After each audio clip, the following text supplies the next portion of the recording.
Assalamualaikum warahmatullahi wabarakatuh.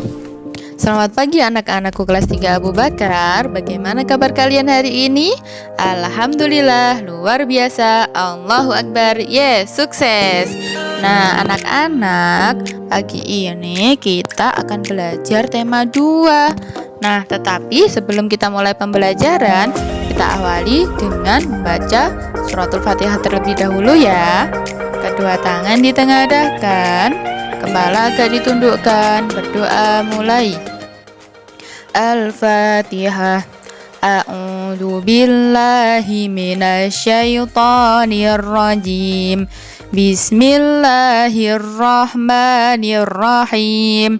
Alhamdulillahi rabbil alamin. Ar-Rahmanir-Rahim. Maliki yaumiddin. Iyyaka na'budu wa iyyaka nasta'in. Ihdinas siratal mustaqim. Siratal ladzina an'amta 'alaihim ghairil maghdubi 'alaihim waladdallin. Rabbighfirli wa liwalidayya wa lil mu'minina amin ya rabbal alamin. Alhamdulillahirabbil alamin. Nah, bagaimana anak-anakku semua? Kalian hari ini sudah siap untuk belajar?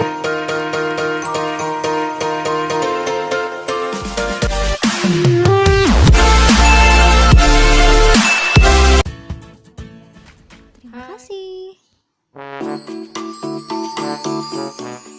Hai teman-teman Miss Imas. Sebelum kita ke materi, Miss Imas mau menjelaskan tujuan pembelajaran kita kali ini.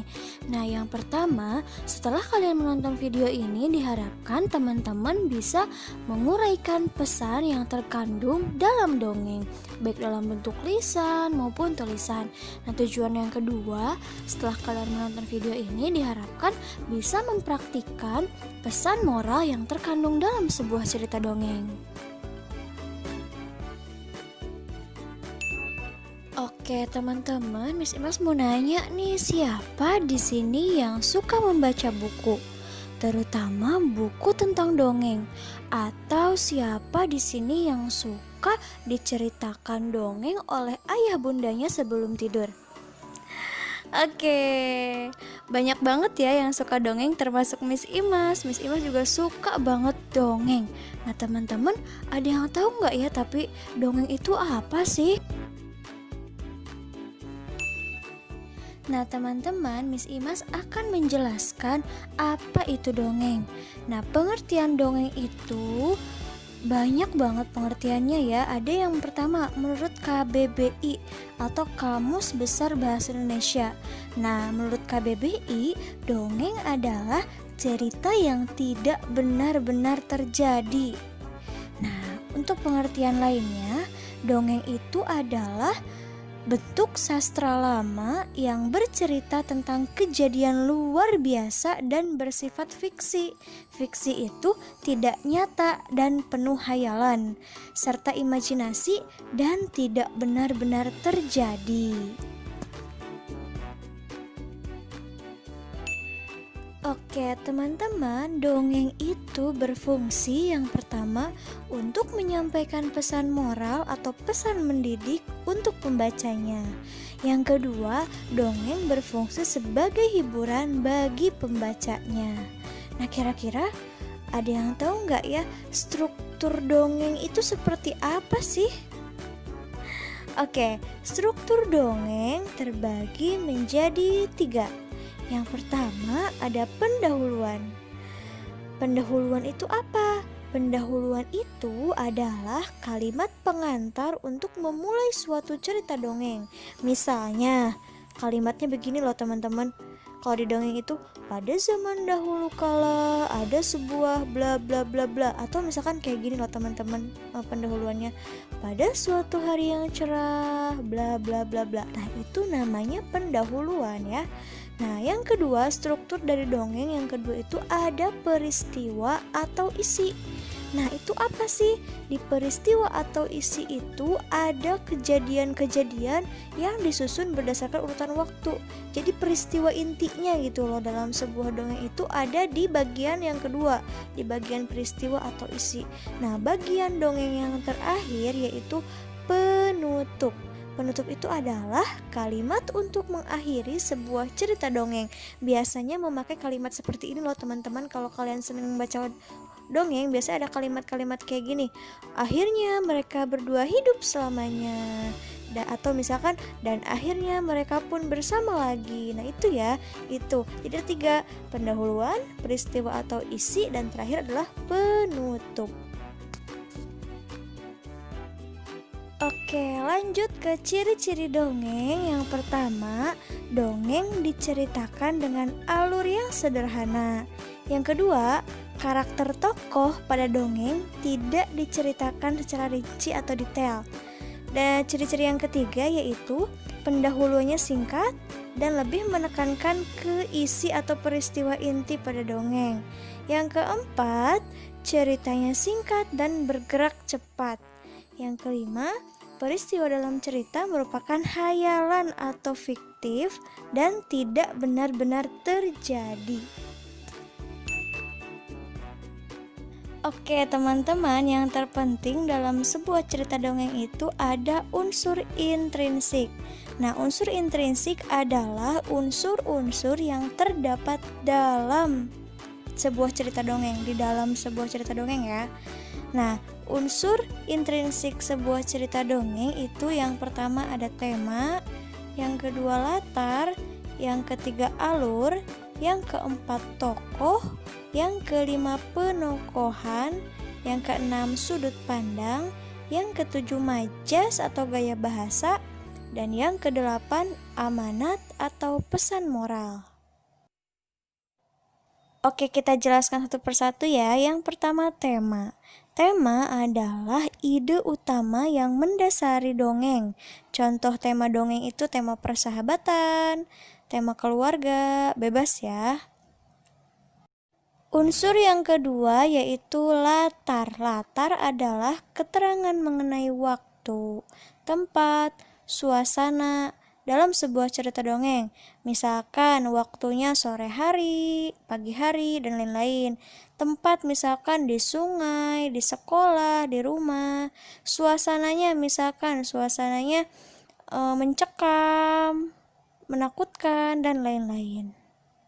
Unsur yang ketiga yaitu alur. Alur adalah urutan peristiwa dalam sebuah cerita dongeng atau jalannya cerita dongeng. Unsur yang keempat yaitu tokoh. Tokoh adalah para pelaku dalam sebuah cerita dongeng. Bisa jadi tokohnya adalah hewan, manusia, tumbuhan yang diberi nama, dan lain-lain ya. Nah, unsur yang kelima yaitu penokohan. Penokohan adalah karakter atau watak tokoh. Misalnya, karakter tokohnya baik hati, suka menolong, dan lain-lain. Lalu unsur yang keenam yaitu sudut pandang. Sudut pandang adalah cara pengarang menempatkan dirinya dalam cerita. Unsur yang kedelapan yaitu majas atau gaya bahasa yang digunakan dalam sebuah cerita dongeng.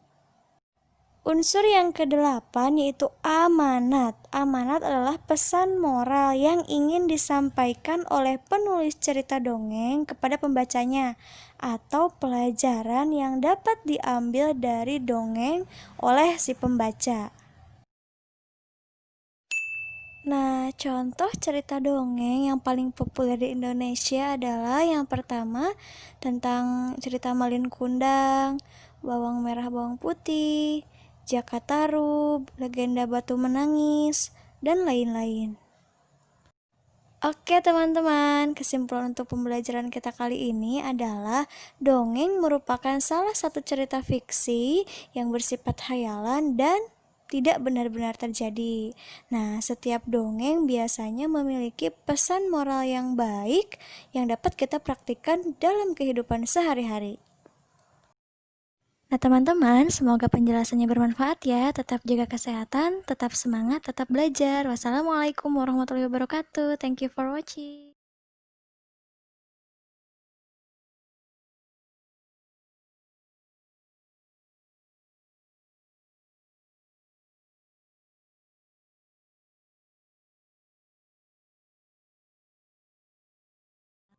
Biar lebih asik, kita dengarkan dongeng berikut ini yuk.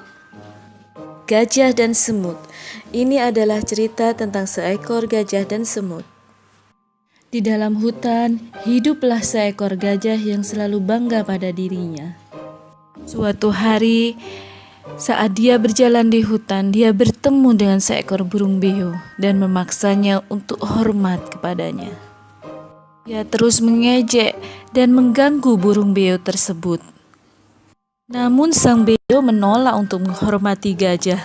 Kemudian dia marah dan mengangkat pohon itu, menggoyang-goyangkan dan mencabutnya. Sehingga gajah lama-kelamaan merasa lelah, haus, kemudian menuju ke sungai dan bertemulah dengan seekor semut. Lihat semut, gajah pun ingin mengganggunya. Dia kembali merasa sombong. Dia mengambil air dan menyemburkan ke semut. Piur. Akhirnya semut pun basah kuyup.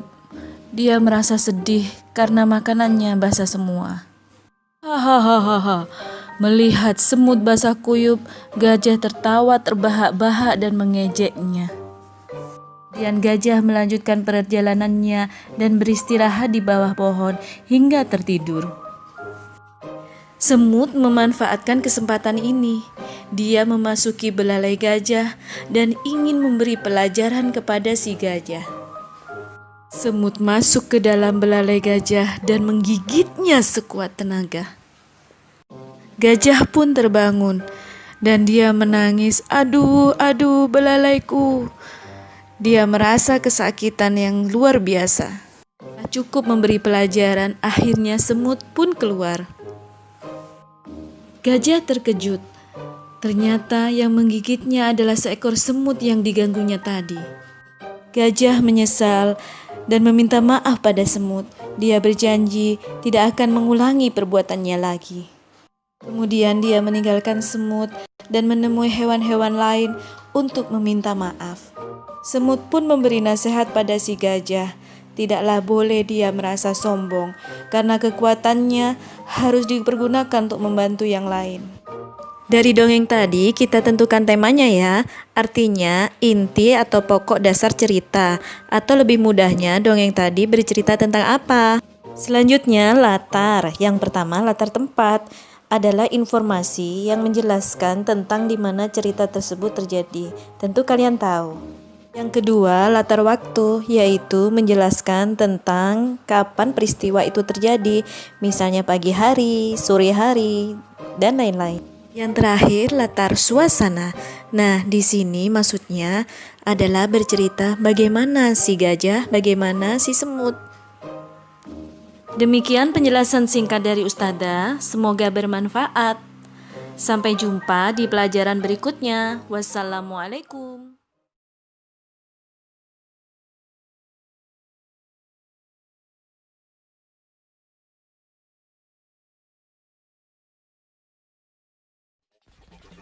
Alhamdulillah, selesai juga pembelajaran kita.